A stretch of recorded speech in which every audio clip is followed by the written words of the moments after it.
Buenos días, queridos amigos, hermanos, familia de la fe que nos siguen por este medio. Les saludo a todos ustedes con la paz del Señor y con la gratitud a Dios de permitirnos poder seguir compartiendo estos pequeños mensajes que tratan de ser lo más ilustrativos para que podamos ser buenos miembros de una congregación, que seamos parte de los que sostenemos y de los que Dios nos usa para poder sustentar su obra aquí en la tierra, sabiendo que hay una garantía, que hay una seguridad de que Dios respalda a su iglesia, porque las puertas del Hades no prevalecerán contra ella. Bueno, hemos venido dando estas pequeñas charlas ilustrativas, de cómo sostener, cómo sustentar aquella iglesia que Cristo Jesús la fundara, por llamarlo así, sobre la base de Pedro, del reconocimiento que se hizo de él, de ser el Hijo de Dios, de ser el Hijo del Dios Altísimo, de ser el ungido, de ser el Mesías que vino a salvar al mundo del pecado, y de reconocerle como tal, que es el fundamento mismo de la fe cristiana. Y sobre ese fundamento, sobre esa doctrina, sobre esa creencia, sobre esa declaración que Pedro hizo, entonces Dios levanta a su iglesia, y la iglesia comienza a caminar, comienza a manifestarse, a formarse. Y habíamos hablado, creo que las dos charlas anteriores, acerca de sostener la obra, ¿no? Cómo tratar de sostener la obra, las necesidades que van apareciendo en la iglesia y que tienen que ir siendo suplidas para que la iglesia se afirme y para que la iglesia crezca, para que el propósito de la iglesia se pueda cumplir, que es predicar el evangelio para arrepentimiento, para perdón de pecados, ¿no es cierto? Porque la idea es esa, o sea, la iglesia no tiene otro objetivo que no sea compartir el mensaje de Dios a efecto de que las personas puedan ser salvas de la ira venidera, como dice la palabra de Dios, o salvas de la condenación eterna. Entonces, para que la gente tenga esa opción de evitar en una eternidad de condenación, entonces la posibilidad, la metodología es predicar el evangelio, ¿sí? Y predicar el evangelio, este evangelio que confronta, este evangelio que instruye, este evangelio que sana, que restaura, que es un bálsamo, pero que también nos da los parámetros de cómo hacer las cosas. Lo que yo sí le digo, y es parte del tema que nos corresponde el día de hoy, es que es necesario también que este evangelio sea firme, ¿sí? Un evangelio medio light, un evangelio medio permisivo, un evangelio que no se compromete, un evangelio que deja abiertas posibilidades, ¿sí? De que si lo hago, de que si no lo hago. Así no funciona. Uno tiene que ser determinado. Soy cristiano, soy cristiano. Yo solía decir así, hoy ya no lo hago por razones de pérdida de interés, digamos así. Pero cuando yo era muy niño, desde niño y por mucho tiempo, en mi adolescencia quizás tuve mucho mayor fervor, yo era hincha de un equipo de aquí del Ecuador, un equipo que tuvo su gloria por ahí por los años 70, 80, ¿no? Y yo era hincha de ese equipo, tanto por seguirle a mi padre, que era hincha de ese mismo equipo, pero sobre todo por lo que mi padre me hablaba de ese equipo, ¿no? Entonces me decía las bondades que tenía ese equipo, me decía los atributos que tenía ese equipo, y yo los confirmaba y los verificaba, y en esa época yo era a morir por ese equipo, ¿no?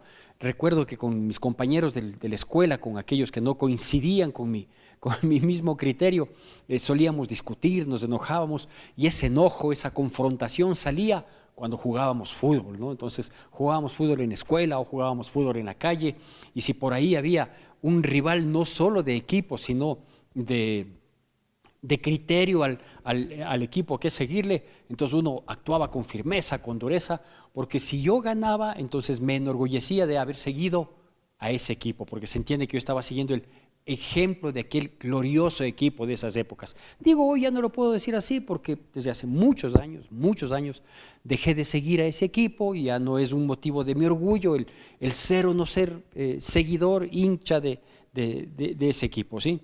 Entonces digo, uno debe tener esa firmeza, esa determinación. Si soy de este equipo, soy de este equipo. Gane, pierda o empate, soy de ese equipo, y ahí estoy para apoyarlo, aunque sea con un aplauso, con un grito, no sé, de qué otro modo en mis circunstancias podría apelar o acudir o apoyar, ¿sí? Pero bueno, igual y mucho más es en nuestra fe, en nuestra creencia, ¿sí? ¿Qué es lo que ha pasado? Ya para entrar en el tema, lo que había venido pasando en la iglesia, en la naciente iglesia cristiana, que al principio no eran conocidos como cristianos, ¿no? Sino eran conocidos como los del camino. Y lo que había sucedido es que, claro, como Dios les dijo también, que no solo el fundamento de la iglesia era el reconocimiento de Cristo Jesús como el Hijo del Dios Altísimo y obviamente el cumplimiento de su plan, de su propósito, sino también Jesucristo les dijo que iba a estar con nosotros todos los días hasta el fin de los siglos, ¿no es cierto? Entonces Él iba a hacerse manifiesto, su presencia, su poder, iba a estar ahí cuidándoles, respaldándoles, protegiéndoles, guiándoles por sobre todo. Y eso fue lo que pasó, al punto que en el capítulo 3 del libro de los Hechos, no es el punto de partida para nosotros, pero en el capítulo 3 del libro de los Hechos se relata un milagro, un acto providencial con un cojo que solía estar en la puerta del templo pidiendo una ayuda económica para tratar de sustentarse. Y cuando llegan dos de sus discípulos, Pedro y Juan, dice que fijan los ojos en él y le dicen, mira, no tenemos oro ni plata, que quizás es lo que tú aspiras para tratar de sostener tu vida, no cambiar tu condición, pero sí tratar de sostenerla así como estás. Sí, las religiones hacen esa, ¿no? Tratan de sostener a la persona así como es. No, el Evangelio trata de cambiar a la persona, de que cambie su manera de pensar, su perspectiva, para que tenga mejores días, no para tenerle ahí medio engañado, medio diciendo, no, si eres religioso, si cumples estas 3, 4 cositas, si siempre acudes a la iglesia, aunque no hagas caso, aunque no se te diga nada importante, lo importante es que te sientas miembro, que te sientas parte. No, no es así, ¿no es cierto? Entonces llegan estos apóstoles con una perspectiva diferente, porque ellos fijaron sus ojos en él, y este hombre reacciona, les pide la ayuda que a todo mundo le había solicitado, y simplemente le dicen, no tenemos oro ni plata, sino lo que tenemos, eso te damos. En el nombre de Jesucristo tú te levantas, y dice que se levantó, que se le firmaron sus tobillos, sus piernas. Algún rato prediqué al respecto y la simbología que esto implica también, o la aplicación que nos permite tener también de aquel milagro de Hechos capítulo 3, y dice que entró saltando y alabando a Dios al templo, a la iglesia. Bueno, entran. Esto fue vox populi, imagínense la sanidad de un cojo que tenía cerca de 40 años y que todo el mundo le conocía de toda la vida, que era una persona con esa dificultad física, y de pronto que ha sido sanado, ¿sí? No había mérito en la ciencia médica, no había mérito de absolutamente nada, y digo, comienza a correr el rum rum, ¿no? De qué pasó, qué fue con él, ¿sí? Y la gente comienza a decir, sí, fueron estos seguidores de este tal Jesús, de estos que andan revolucionando, estos que andan predicando, estos que andan diciendo que su líder murió pero resucitó. Ellos fueron, ¿no? Y les apresan, ahí vamos a comenzar. Les apresan a los discípulos, a Pedro y a Juan, que fueron los instrumentos que Dios usó para poder manifestarse y glorificarse en la vida de este hombre, recuperando u obteniendo una sanidad física imposible desde cualquier punto de vista, pero que al mencionar el nombre de Cristo Jesús fue hecha, ¿sí? Entonces, todos las autoridades eclesiásticas con la investidura y respaldo del Imperio Romano les toman a Pedro y a Juan y les dicen, bueno, ¿qué es lo que está pasando? Y ellos pues son explícitos, ellos no tienen por qué callarse, ellos no estaban con medias tintas, ellos no querían quedar bien con nadie. Entonces ellos dicen, sí, es en el nombre de Jesucristo, de aquel que ustedes le asesinaron, de aquel que ustedes le crucificaron, es que se ha hecho esto que hoy es evidente y es notorio, no hay a dónde correrse, ¿no? No lo hemos hecho nosotros, no lo hemos hecho una farsa, esto no es un engaño, simplemente esto fue hecho en el nombre de Cristo Jesús, que es al que nosotros le servimos y al que ustedes le condenaron. Eso era un desafío para las autoridades religiosas, eso era una provocación, ¿sí? Tanto así que ellos pues se molestan y les dicen, ya, está bien, no vamos a entrar en conflicto, y ahí vamos a entrar en la palabra de Dios. Dicen, no vamos a entrar en conflicto, pero, ¿sí? Y ahí entramos. En Hechos capítulo 4, voy a hacer la lectura de unos pocos versículos saltados nada más para topar los temas o los puntos precisos, propios, que yo quiero destacar para dejar en claro cómo poder sostener, cómo poder ayudar, cómo poder hacer crecer, cómo permanecer juntos en la iglesia que es la institución que va a permanecer fuerte, firme, respaldada por el respaldo de Dios, ¿sí? Hasta la venida de Cristo Jesús. Después de eso, ya no respondo. Cuando nos vayamos con Cristo, ya no habrá más videos, ya no habrá más predicaciones, ya no habrá nada más. Ahí sí, como solían decir los antiguos, sálvese quien pueda.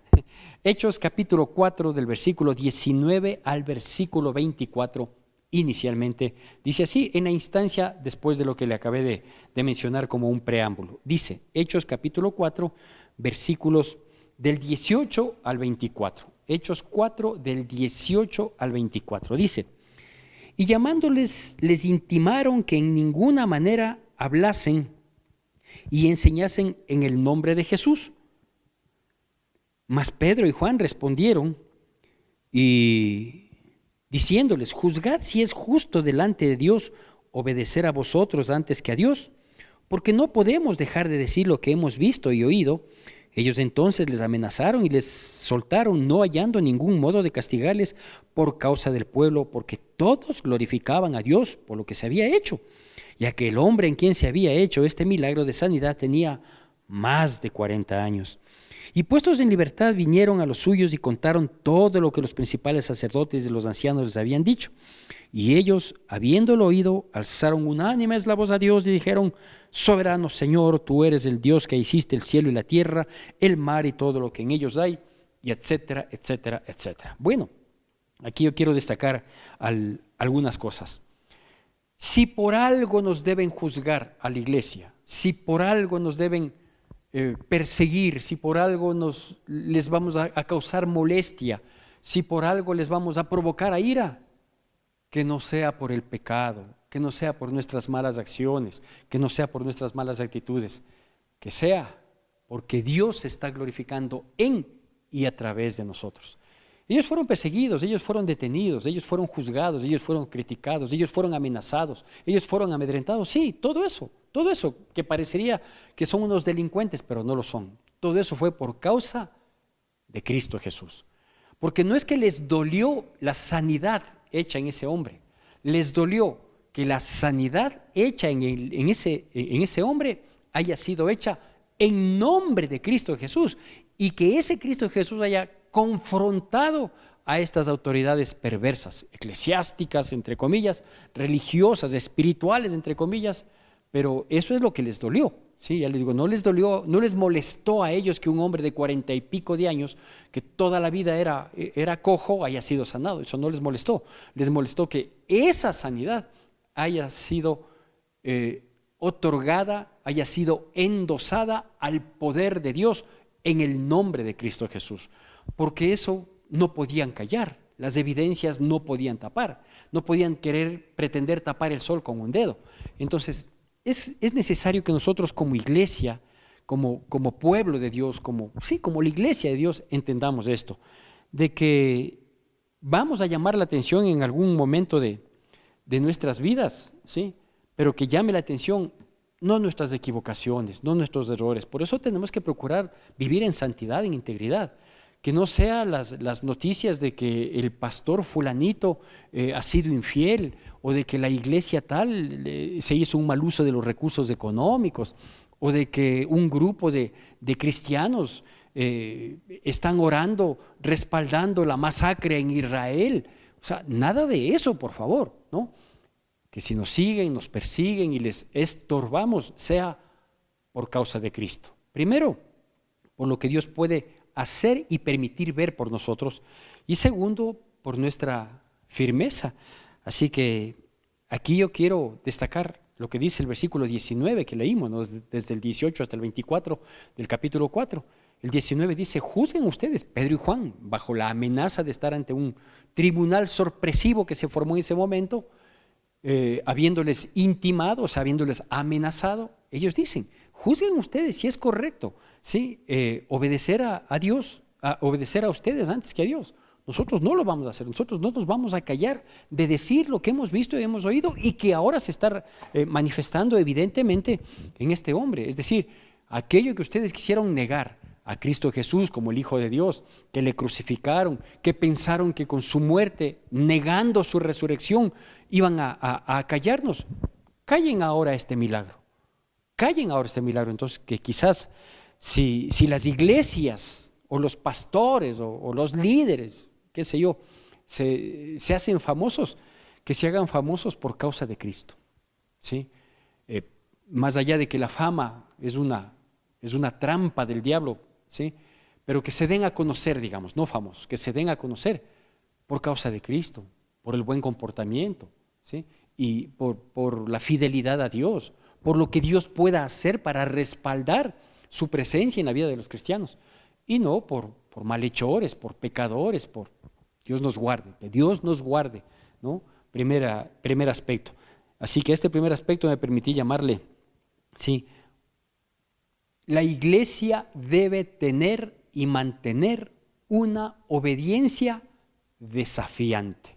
¿Sí? Les repito, la iglesia debe tener y mantener una obediencia desafiante. ¿Por qué? No es que estamos provocando a ira, no es que estamos provocando conflicto, no es que estamos de manera deliberada buscando confrontación, no. Simplemente mi obediencia tiene que ser tal que desafíe al mundo, porque eso va a mostrar nuestra determinación. Y yo sé que si yo soy obediente, aunque esto termine siendo un desafío para el mundo, yo estoy respaldado por Dios, no el mundo. El mundo podrá amenazarnos, el mundo podrá desmerecernos, el mundo podrá juzgarnos, señalarnos, pero a mí me va a respaldar Dios. ¿Cuándo? Cuando nuestra obediencia sea perfecta, ¿sí? Entonces sí, la iglesia debe tener una obediencia desafiante. Y luego, ¿qué es lo que sucede? Bueno, pues ya le sueltan a ellos, no encontrando motivo para detenerles, para callarles. Les sueltan a ellos, ¿sí? Y ellos se unen al resto, cuentan lo que ha sucedido y oran, levantan la voz, ¿no? Tal como dice aquí, habiéndoles oído, alzaron unánimes la voz a Dios. Y yo le dejo de tarea, este es el versículo 24, que fue el último que leímos de esta primera porción de la palabra. Yo le dejo de tarea que luego lea usted los siguientes versículos, ¿sí? Porque luego vamos a enlazarnos con el versículo 29, pero todos los versículos del 24 al 28 hablan de la oración que ellos hicieron. La oración que ellos hicieron no fue una oración jactanciosa de decir, ahí está, Señor, nosotros salimos a la postre ganando, o decir, sabíamos que nosotros éramos capaces de... No, ellos hacen algo que es importante que la iglesia reconozca y que pongamos siempre en práctica. Ellos hicieron una oración inteligente, ¿sí? Si usted cabe un segundo punto, la primera es obediencia desafiante. Luego vemos aquí una oración inteligente, es decir, una oración inteligente es una oración que, si bien es cierto, nace en nuestro corazón, nace en nuestro deseo, nuestro espíritu aflora, el sentimiento, todo eso está correcto y así tiene que ser, ¿sí? Pero la oración inteligente es la que está basada en la palabra de Dios. Ellos dicen, todo esto que ha acabado de suceder, ¿sí? Está dicho en tu palabra, ¿sí? Cómo la gente se amotina, todo eso estaba establecido en tu palabra, de tal manera que hoy levantamos la voz unánimes, ¿sí? Partiendo, ¿sí? Tomando como punto de partida tu palabra. Es necesario que la iglesia haga una oración inteligente. Hay veces que las oraciones son muy lindas, pero son muy emocionales y no son basadas en la palabra de Dios.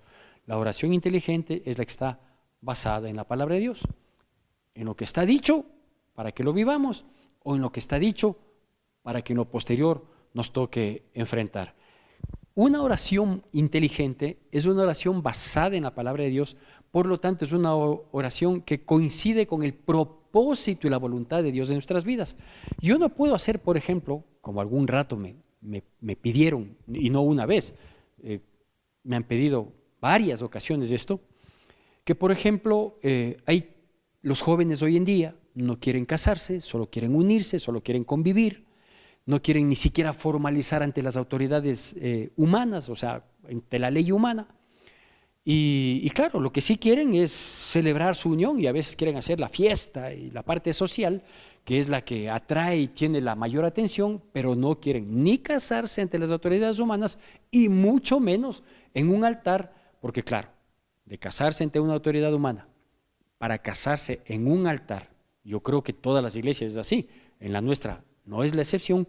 Nosotros a la pareja le damos una charla prematrimonial, le dejamos muy en claro algunos aspectos de la vida práctica, de lo que van a enfrentar, para que vean si es que verdaderamente están en condiciones de casarse, pero también les hacemos ver a ellos como personas y como pareja delante de Dios. Porque nosotros sabemos, y eso comunicamos, que por ejemplo el matrimonio es una institución creada por Dios, estaba en la mente de Dios.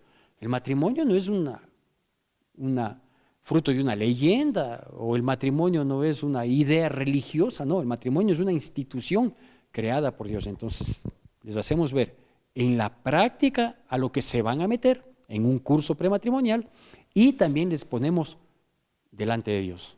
¿Ya? Ustedes quieren que les vaya bien, quieren ser felices, etcétera, etcétera, perfecto. Así es como Dios quiere que ustedes se manejen, ¿no es cierto? Entonces, cuando las parejas no quieren hacer esto, cuando quieren solo unirse y hacer una fiesta, dicen, pastor, que haga una oración. No quieren casarse los chicos, ya ve cómo son ahora, ¿no? No quieren casarse los chicos, pero quisiéramos que haga una oración, ¿sí? Entonces yo les digo, yo tengo que hacer una oración, pero tengo que hacer una oración inteligente. Y la inteligencia espiritual a mí me dice, ¿sí?, que yo no puedo hacer una oración pidiéndole a Dios que respalde, que bendiga, que les vaya estupendamente bien a dos personas que van a vivir en fornicación y en concubinato. No puedo. ¿Por qué? Porque tengo que hacer oraciones inteligentes. Entonces yo voy a hacer una oración. Si es que ellos cumplen los parámetros bíblicos para su vida, entonces puedo hacer una oración. Pastor, tal persona allegada a mí, familiar o conocido, ha incurrido en corrupción. Le pido que ore para que no le detengan. Le pido que ore para que no le pase nada. Entonces me está pidiendo que yo haga una oración, ¿sí?, para que Dios socape la corrupción. Eso no sería una oración inteligente. Una oración inteligente es la que está basada en la palabra de Dios. Eso fue lo que ellos hicieron, una oración inteligente. Señor, tenemos estas amenazas, tenemos estos problemas, vemos que se amotina la gente. Esto dice tu palabra que iba a suceder con tu Hijo, nuestro Señor Jesucristo, y con nosotros como sus seguidores, pero nuestra confianza está en ti. Ayúdanos a tener denuedo en la predicación, denuedo, facilidad, que podamos llegar con las palabras, sí, y por favor, respáldanos con señales y prodigios para callar la boca, para que nadie tenga nada que decir al respecto. Bueno, nos saltamos entonces, por favor, a los versículos 29 al 37, que la palabra de Dios dice así, capítulo 4 del libro de los Hechos, del 29 al 37. A propósito, ¿cuál es el nombre de esta prédica? Me permití ponerle unidos y unánimes sustentándonos. Podía haberle completado con unos a otros, ya se entiende, ¿no es cierto? Unidos y unánimes sustentándonos, así se llama esta predicación. Unidos, coma, unánimes, no es coma, es unidos y unánimes, coma, sustentándonos, ¿sí? Bueno, ¿por qué? Porque claro, ¿cómo nos unimos y cómo estamos sustentados unos con otros? ¿Sí? Con una obediencia desafiante, si es que es del caso, con una oración inteligente, una oración que dice, Señor, danos denuedo para poder compartir la palabra, es decir, que no nos trabemos, que no vayamos a confundir con nuestra predicación, sino más bien que nuestra predicación aclare el entendimiento de la gente y por favor, respáldanos, ¿sí? Porque las señales no son nuestras, no son provocadas por nosotros. Si nosotros hacemos las cosas bien, Dios respaldará, Dios dará las señales, ¿no es cierto? Y es lindo enterarse que Dios ha hecho las cosas y no yo, ¿sí? Mientras estaba en el culto y yo predicaba, la gente fue sanada, los hogares se restablecieron, procedieron al arrepentimiento. No importa, eso no tiene trascendencia. Yo predico la palabra, trato de vivir en obediencia, una obediencia desafiante si fuera el caso. Oro conforme a lo que dice la palabra y le pido a Dios, sí, que use mi vida para poder compartir, para poder predicar. Y si el resto de cosas que tengan que suceder providencialmente, si se sanan, si se restauran los hogares, si hay prosperidad, lo que sea, la gloria, la honra única y exclusivamente para Él. Si yo no me entero, mejor todavía, ¿sí? Porque vaya a ser que comencemos a enorgullecernos, ¿sí? Y busquemos fama. Y la fama siempre procura fortuna, ¿sí? Nuestra mayor fortuna, el Evangelio, haber conocido de Cristo Jesús. Bueno, versículos 29 hasta culminar el capítulo 4, que es el versículo 37. Dice así, me sigue siempre, por favor, con atención y con reverencia. Y ahora, Señor, esta es la culminación de la oración inteligente. Y ahora, Señor, mira sus amenazas y concede a tus siervos que con todo denuedo hablen tu palabra, mientras extiendes tu mano para que se hagan sanidades y señales y prodigios mediante el nombre de tu santo Hijo Jesús. Cuando hubieron orado, el lugar en el que estaban congregados tembló y todos fueron llenos del Espíritu Santo y hablaban con denuedo la palabra de Dios, una oración respondida de inmediato. Y la multitud de los que habían creído era de un corazón y un alma, y ninguno decía ser suyo propio nada de lo que poseía, sino que tenían todas las cosas en común. Y con gran poder los apóstoles daban testimonio de la resurrección del Señor Jesús, y abundante gracia era sobre todos ellos. Así que no había entre ellos ningún necesitado, porque todos los que poseían heredades o casas las vendían y traían el precio de lo vendido y lo ponían a los pies de los apóstoles, y se repartía a cada uno según su necesidad. Entonces José, a quien los apóstoles pusieron por sobrenombre Bernabé, que traducido es hijo de consolación, levita natural de Chipre, como tenía una heredad, la vendió y trajo el precio y la puso a los pies de los apóstoles. Bueno, 2 puntos hemos abordado hasta aquí, ¿no? Primera, obediencia desafiante, si es que es el caso. Segundo, oración inteligente. Ahora yo quiero destacar algo más. El tercer aspecto que yo quiero hacer notar es la generosidad, el desprendimiento, la liberalidad con la que actuó aquella iglesia primitiva, ¿sí? Dice que ellos eran de un corazón y un alma. ¿Qué significa esto? ¿Que ellos estaban de acuerdo en todo? No. ¿Que todos eran igualitos? No. Que el sentimiento y el objetivo, ese sí era único y todos llevan en pos de él, de ese mismo objetivo. ¿Cuál es el objetivo de la iglesia? Predicar el evangelio para arrepentimiento y perdón de pecados, ¿sí? Que Dios sea glorificado haciendo los prodigios, señales, sanidades, respaldando, que su poderosa mano lo haga. Nosotros predicamos, Dios hace lo sobrenatural. Nosotros hacemos el encargo, sí, en santidad, en integridad, y Dios se encarga de hacer la providencialidad, ¿no es cierto? Pero destaco este punto, ¿no? Que dice que efectivamente ellos eran de un corazón y una alma. Esto significa que les impulsaba un mismo ánimo, que iban en pos de un mismo objetivo, que ellos sabían que ellos como iglesia tenían que sostenerse, que apoyarse, que estar juntos, que no podía haber discriminación de ninguna naturaleza, por nada, por ninguna razón. La semana anterior habíamos abordado la necesidad de que hayan más siervos, ¿no es cierto? Y usted recordará que hubo una queja de los griegos diciendo que sus viudas eran desatendidas. No había discriminación, lo que había era falta de colaboración, falta de gente comprometida, que gracias a Dios la pudieron conseguir, ¿sí? Con esos varones que fueron probados, llenos del Espíritu Santo, etcétera, etcétera, para sumarse a la labor de la iglesia. Entonces, es importante que la iglesia tenga bien claro el propósito, más aún en un mundo tan polarizado como hoy, ¿no es cierto? Polarizado en el aspecto político, quizás es el más evidente, es el más duro, es el más peligroso, polarizado a veces por las situaciones económicas, o sea, entre los que tienen, los que ostentan y los que quizás llegan a pie porque no hay para el pasaje a la iglesia. Entonces, todo esto que pudiera separarnos, que pudiera dividirnos, que pudiera no solo diferenciarnos, sino quizás hasta oponernos, eso tiene que ser Eso tiene que desaparecer de la iglesia, desaparecer. La mejor manera es no proclamarlo, ¿sí? Ni el que tiene mucho proclamar lo que tiene, ni el que no tiene andar proclamando su necesidad. Simplemente hay que pedirle a Dios. Pero la iglesia debe tener esta sensibilidad para tener un corazón o un sentimiento que nos impulsa hacia lo mismo. Tercer punto, un sentimiento que nos impulsa hacia lo mismo. Por eso esta prédica me permití llamarle unidos y unánimes, sustentándonos, ¿sí?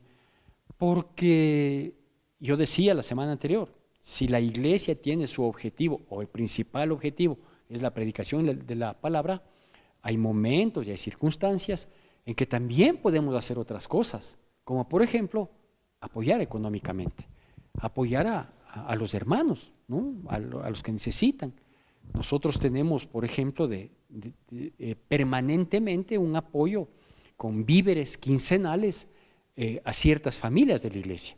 Hay veces que los números o las necesidades se incrementan.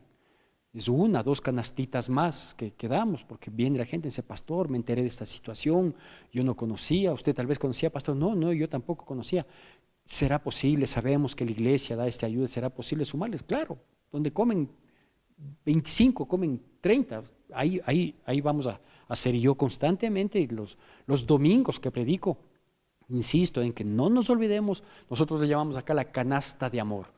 No nos olvidemos de aportar, que está ávida de recibir porque también está ávida de entregar. Así lo mencionamos constantemente, ¿sí? Para poder dar. Me satisface también cuando hay personas con mucha honestidad, con mucha transparencia, como tiene que ser característica del cristiano, cuando vienen y dicen, pastor, yo he venido recibiendo la canastita y le agradezco infinitamente por ese apoyo, por esa ayuda que me han dado. Gracias a Dios, ya no la necesito. Quizás esa canasta que a mí me estaban haciendo llegar quincenalmente puedan hacer llegar a otras personas.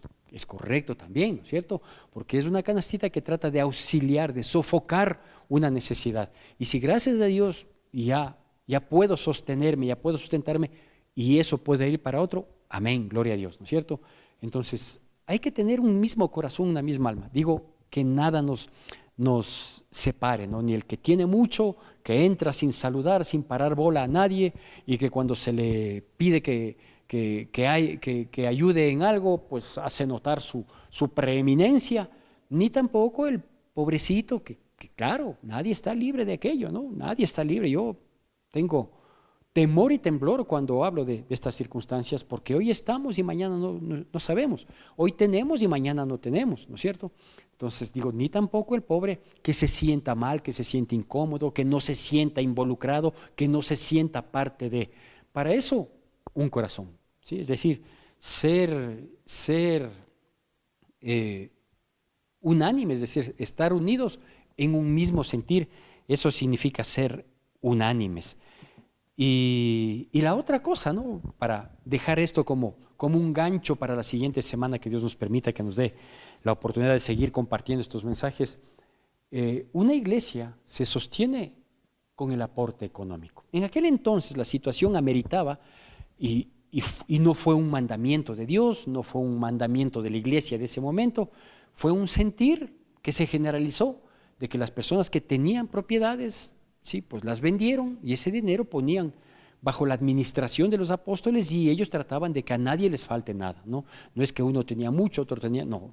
Tu necesidad va a ser cubierta, tú no tienes para cubrir tus necesidades, pues la abundancia de aquí va a suplir la carencia de acá, ¿no es cierto? Usted dirá, pastor, ¿eso no es un sistema un poco comunista? Jesús fue muy político, Jesucristo fue muy político, pero hay que manejar eso con muchas pinzas. Yo soy político deliberado y a veces cometo errores, pero porque esto hizo la iglesia primitiva, no vamos a decir que el comunismo es un sistema de Dios, como tampoco el capitalismo, ni los libertarios de hoy en día, ¿no? O sea, ni hoy en día las posiciones o los sistemas económicos, yo creo que ambos son diabólicos, ambos. Los extremos de izquierdas y los extremas derechas, porque además en esa polarización estamos, ¿sí? Simplemente lo que yo veo es que ellos tenían un sentir correcto y se dejaron llevar no solo por la necesidad evidente, sino por el sentir del corazón. ¿Por qué? Porque tenían un corazón y un alma. Es decir, ellos estaban con un sentimiento que les impulsaba a. Y el último punto, creo que es el cuarto, ¿sí? Es el aporte económico que requiere la iglesia. Para sostener la iglesia como tal, todo lo que implica iglesia, ¿sí? Y para poder brindar esta ayuda en un momento, digo, nosotros tenemos las canastitas, pero hay veces que hay personas que han mostrado fidelidad, compromiso, etcétera, etcétera, y que están pasando situaciones difíciles. También apoyamos, por ejemplo, con medicinas, apoyamos con dinero, apoyamos con un arriendo. No es una constante, no es un permanente, no es para todos tampoco, ¿no? Pero cuando así se lo requiere, pues así lo hacemos. ¿Por qué? Porque somos una familia, porque tenemos un solo corazón, porque tenemos que apoyarnos, porque ayudarnos, no al nivel de lo que nos muestra aquí el capítulo 4, con el tropiezo que nos muestra en el capítulo 5 de Ananías y de Zafira, sino es que aquí se le pide a la gente que venda las propiedades, no, para nada. Lo que sí necesitamos saber, y esto lo voy a desglosar si Dios permite la próxima semana, es el aporte económico que requiere la iglesia, porque una iglesia puede llegar a tener quizás un espacio o a gozar de alguna bendición, ¿sí? Pero si no hay el aporte económico, la iglesia es tendiente a desaparecer. Y que una iglesia desaparezca por falta de aporte, por falta de ayuda, por falta de fidelidad, por falta de compromiso, por falta de generosidad, por falta de gratitud a Dios, ¿sí? Terminaría siendo muy, muy triste, ¿sí? Quizás no vergonzoso, porque la pobreza, la necesidad no nos debe avergonzar, pero sí sería muy triste que la iglesia deje de tener la presencia que debe tener, digo, en estas ayudas sociales y en el sustento de la iglesia, ¿no? Porque las iglesias, pues pagamos arriendo, o pagamos una cuota, o pagamos el personal que colabora, o sea, todo es gasto en la iglesia, todo es gasto. Y la iglesia se sostiene del aporte. La iglesia no tiene un presupuesto, es decir, bueno, este año va a ingresar $100,000 al año y por lo tanto nos tenemos que gastar a $8,000. No, la iglesia vive por fe, por fe. Al menos quienes no exigimos, no presionamos, no perseguimos el diezmo, la ofrenda, ni mucho menos. Pero sí es necesario que sepamos, reconozcamos y por favor nos sumemos en ese sentido de saber que la iglesia no requiere solo de obediencia desafiante, de una oración inteligente, de un sentimiento que nos impulsa, sino también de un compromiso económico. De este tema estaremos hablando, Dios mediante, la próxima semana. Le pido a Dios que con la oración que hicieron los apóstoles en aquel entonces, Dios ponga de nuevo en mis palabras y me revele lo correcto a través de su palabra para poder tener este entendimiento del aporte que requiere la iglesia para sostener y sustentarse como lo que es, como el brazo extendido de los cielos aquí en la tierra. Mientras tanto, que Dios nos bendiga poderosamente en Cristo Jesús.